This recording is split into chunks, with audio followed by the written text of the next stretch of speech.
La vieillesse. Tout à fait l'analyse parce que c'est trop solide.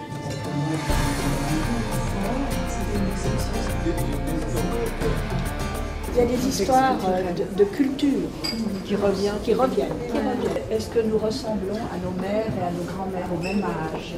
Aînés, personnes âgées, seniors. J'aime bien le terme senior. Maintenant, on s'est rendu compte dans une étude qu'on avait faite que en fait, les aînés de 50 ans et plus se reconnaissaient dans aucun de ces termes. Donc. Autant le journal, il y a 30 ans, il s'appelait aîné. C'est un terme aujourd'hui qui a disparu, vous ne le lirez plus nulle part. Et aujourd'hui, le terme senior, c'est quand même imposé. Pour moi, les aînés, ça a toujours été des sages. Quand on parle du vieillissement, c'est effectivement plutôt le 3e ou le 4e âge. Il y a un décalage entre les deux. Alors, c'est là-dessus que comment je me débrouille avec ça. Ça nous fait un peu le lien avec ce qu'on disait tout à l'heure. Parce qu'à notre âge, on ne fait pas génération. À partir du moment où on a quelques rides, quelques affaissements, eh bien, on a l'impression d'être délaissé. Et aussi, vous pouvez être méchante, sourire.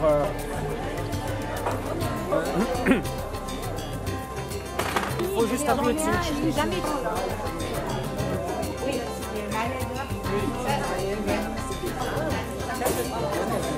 Je fais un peu le tour. Un contre-plongée, donc c'est ce côté un petit peu dans le dessous. On a fait un petit peu le tour de toutes les photos. Maintenant, on va proposer d'en retoucher quelques-unes. C'est pas un travail de retouche Photoshop où on enlève, on rajoute des choses. C'est simplement plutôt du développement, comme on faisait avec la photo classique. C'est-à-dire qu'on travaille sur les contrastes, on travaille sur la couleur, on travaille peut-être sur un petit peu sur la netteté. Et pour vous montrer déjà l'aspect que ça peut faire, la différence, juste ça, qui est assez forte. Et puis, voilà un petit peu juste pour montrer les différences, juste au niveau du développement.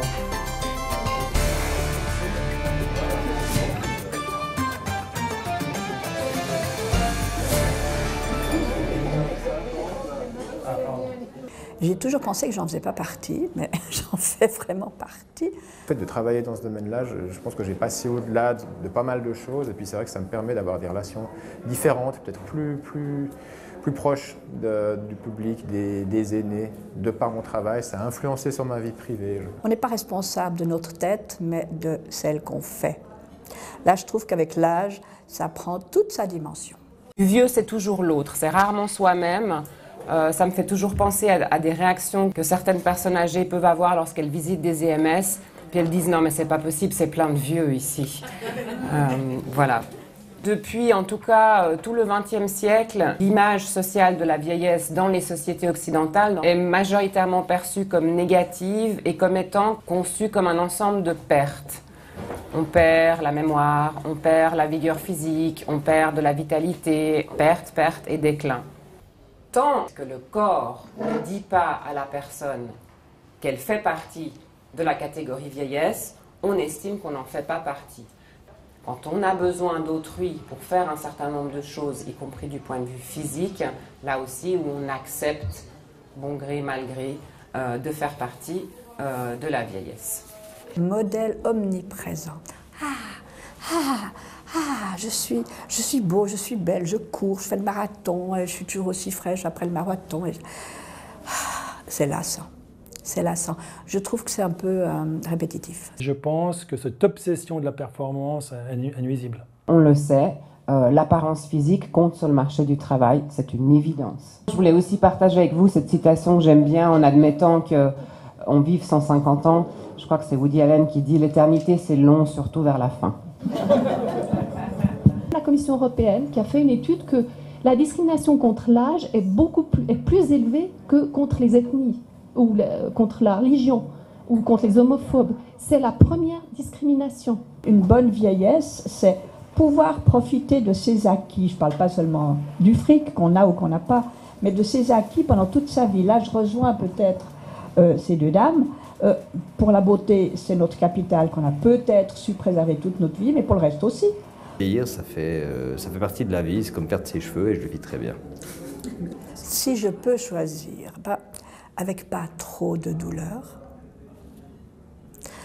avec pas d'amertume, entouré de gens sympathiques de tous les âges. Vieillir le plus tard possible, donc rester jeune le plus longtemps possible. Je suis peut-être victime de ces fameuses images. J'ai découvert qu'il y avait des stéréotypes très très lourds. On nous présente des femmes extrêmement lisses, qui n'ont pas de grain de peau. Elles ont l'air d'avoir 40, 30 ans. Elles sont complètement irréelles, comme peintes, même si ce sont des photos. Les hommes sont marqués, ils sont un peu plus variés, ils ont un grain de peau, ils sont un peu plus proches de la réalité. On parle de sérum pour lutter contre le relâchement. Donc voilà, on lutte contre le relâchement. Quand on vieillit ou quand on mature, eh bien c'est du relâchement, donc c'est négatif. Donc il s'agit toujours de se maintenir en forme. Il faut toujours que la carrosserie soit rutilante.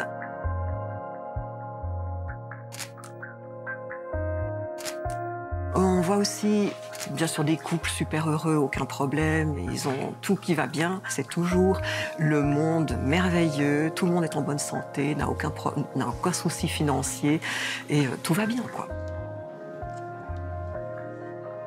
On est dans une société qui a tellement été productiviste, qui nous a tellement dit qu'il fallait être toujours au top, etc., qu'on imagine le top comme étant uniquement quand on est lisse, quand on est fringant. Il faut rester extrêmement dynamique, comme des adolescents toujours à la fête. En regardant les publicités, on a vraiment l'impression que c'est interdit de vieillir.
Les seniors et les juniors doivent se rencontrer sur le marché du travail, les uns pour transmettre l'expérience aux autres. Ce que vous dites, c'est juste. Comment faire en sorte que le regard de la société et du marché du travail. Je crois qu'on est confronté à un défi majeur et Genève n'échappe pas évidemment à une règle générale, non seulement suisse mais européenne. La population vieillit et c'est vrai que l'image que les personnes âgées ont d'elles-mêmes, mais aussi l'image que la société leur renvoie d'elles-mêmes est une préoccupation que nous devons avoir. Incontestablement, nous ne pourrons plus regarder les personnes âgées dans 20 ans comme nous les regardions il y a 20 ans. Parce que nous serons tous, un jour, nous l'espérons du moins, des personnes âgées. Et donc, la personne âgée n'est plus l'exception dans le paysage. Elle va devenir une règle. Et donc, nous devrons considérer que dans les standards, la vieillesse fera partie. Et au niveau de votre département, qui est quand même assez important, aussi bien la santé que les affaires sociales et le travail, l'estime de soi, ça prend quelle place pour vous ?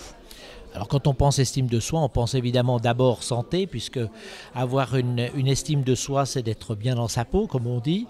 Et si on est mal dans sa peau, à l'inverse, on a évidemment des problèmes avec l'environnement.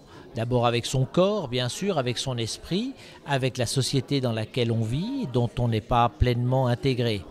Mais cela a aussi des impacts sur le monde du travail, bien sûr, puisque l'estime de soi permet de se vendre mieux sur le marché du travail si on doit le faire, alors qu'au contraire, déprécier sa propre image, c'est perdre sa confiance et être moins performant. Est-ce que, avec ce que vous avez découvert de nos activités, est-ce que vous verriez un soutien que la Fondation pourrait apporter, aussi bien au côté santé qu'au côté emploi ?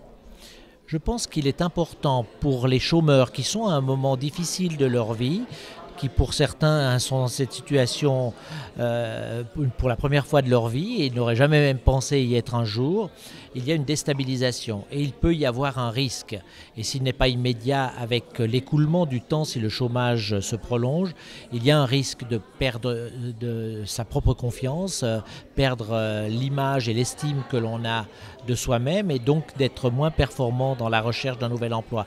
Et là, il y a évidemment un travail à faire sur soi et on ne peut pas le faire souvent seul si on n'est pas coaché, entouré. Alors certains sont entourés d'une famille valorisante, d'autres n'ont pas cette chance et ils doivent pouvoir compter sur des professionnels qui leur apprennent ou qui leur rappellent que l'estime de soi ne dépend évidemment pas que de l'image que l'on donne de soi-même, mais aussi de la manière dont on se présente de manière globale à son interlocuteur.